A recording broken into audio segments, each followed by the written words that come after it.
for someone who's vertically challenged.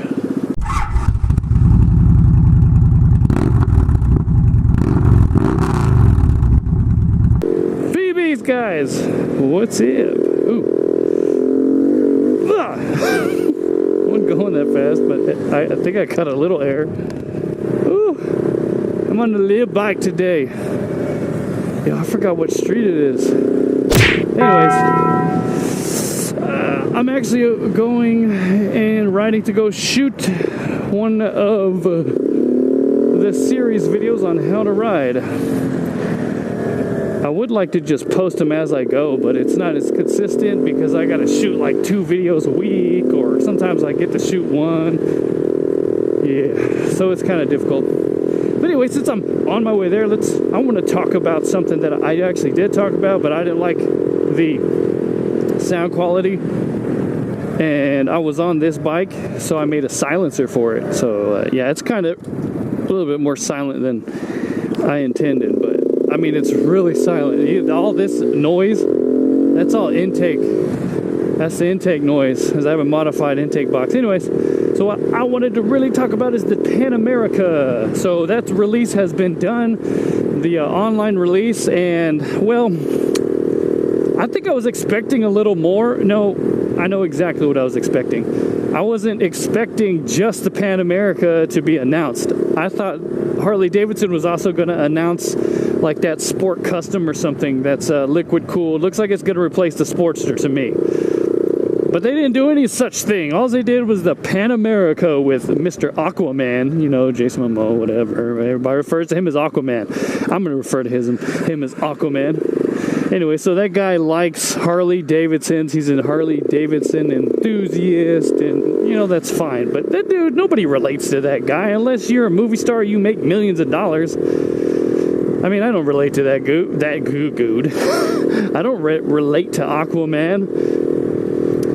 But I don't know. It would be really cool if Harley Davidson just would have taken like a YouTube influencer, like me. Yes, like me. Yeah, right. My channel's way small. Somebody like, I don't know, Blockhead, or, you know, someone else, some other big channel.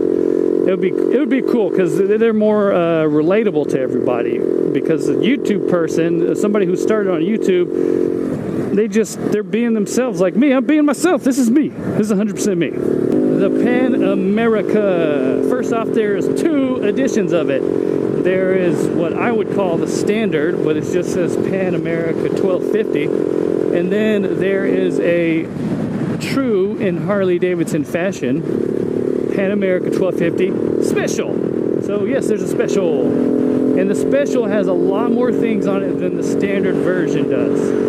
So how I see it is, if you're going to go like trail riding, get the standard one. But if you're going to do like some really, really cool off-road awesomeness, some bodacious jumps and whatnot, I don't know, because I'm not in that segment. So if you're going to do all that, I know what they go through, then you're going to have to get the special.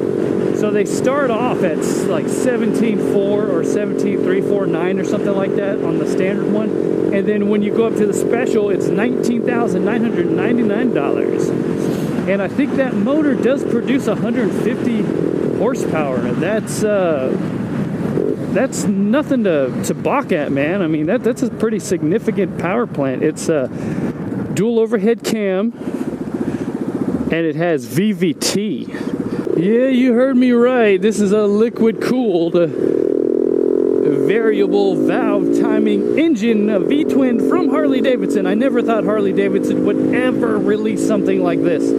Ever, right? Of course, when the Pan America, before it was out, and Harley Davidson was talking about it, and there was like leaks of the photos and whatnot, of course, I was a little skeptical, like, yeah, it's probably not going to be as great. And then I started looking at the patents. Yo, that engine is pretty beastie. I do think Harley Davidson is no doubt gunning after Indian with that engine. They're gunning after the Scout, and they're gunning after the Challenger. I wouldn't doubt if Harley Davidson has a big version of that bike or that engine just sitting there. Instead of a 1250, let's say it's like a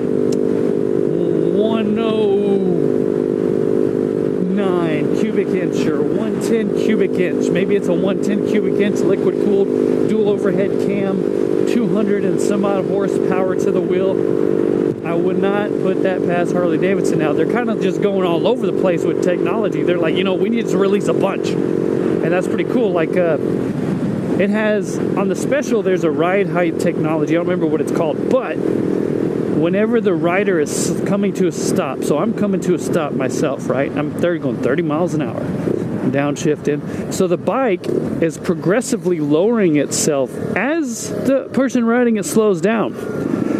And about right now, it's already 2 inches lower. And when the person puts their feet down, they're now 2 inches closer to the ground.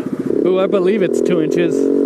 My memory's not that great, and I read it a little while ago. Let's just stick with 2 inches, or close to, right?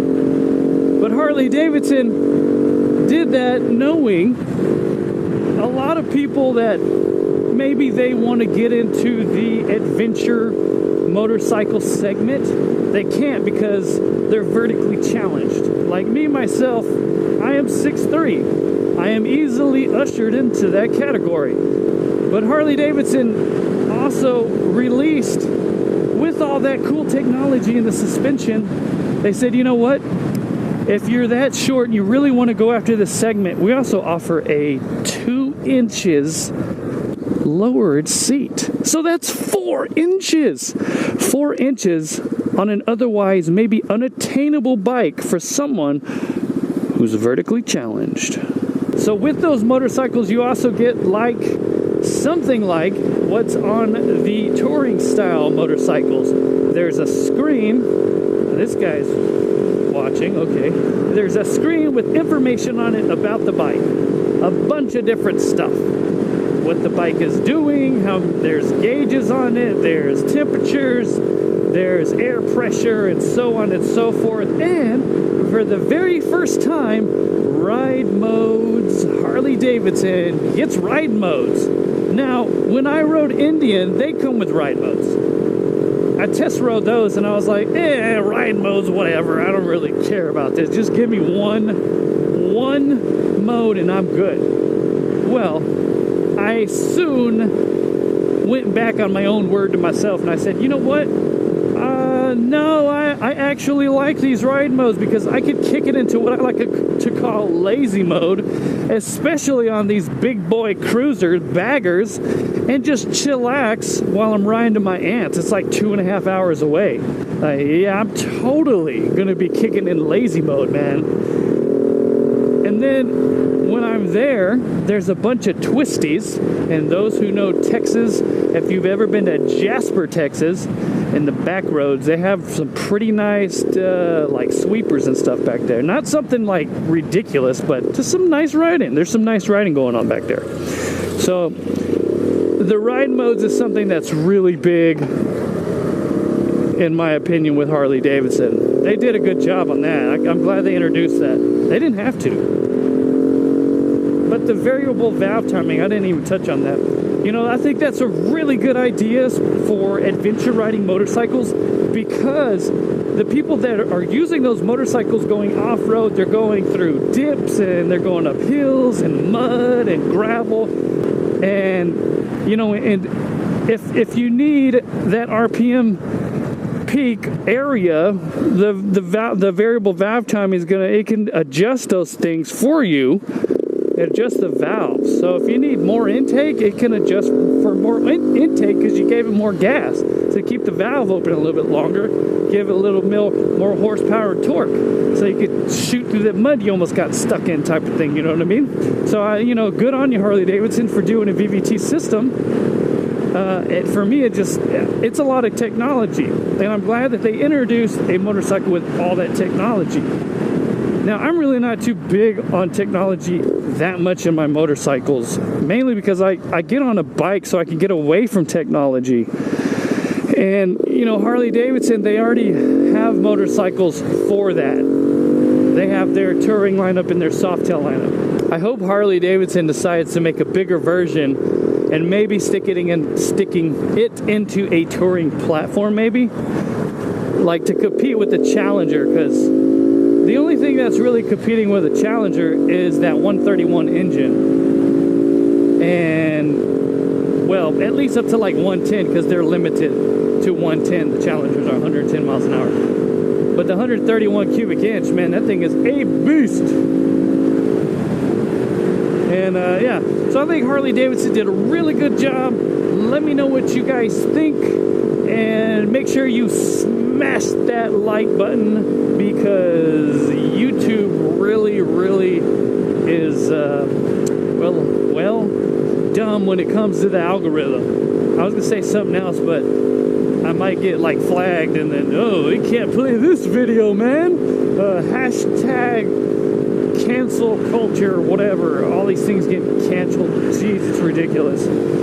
Anyways, yeah, smash that like button, hit that bell so you can get notifications. I'm going to try to spit some more videos out. And I've just been really, man, that's bumpy. Really busy. I'm having to do all these new things at work, and it's just, so, you know, it's a soapbox. I'm not soapboxing. So, yeah, I got a lot of stuff going on. But make sure that you always ride what you ride.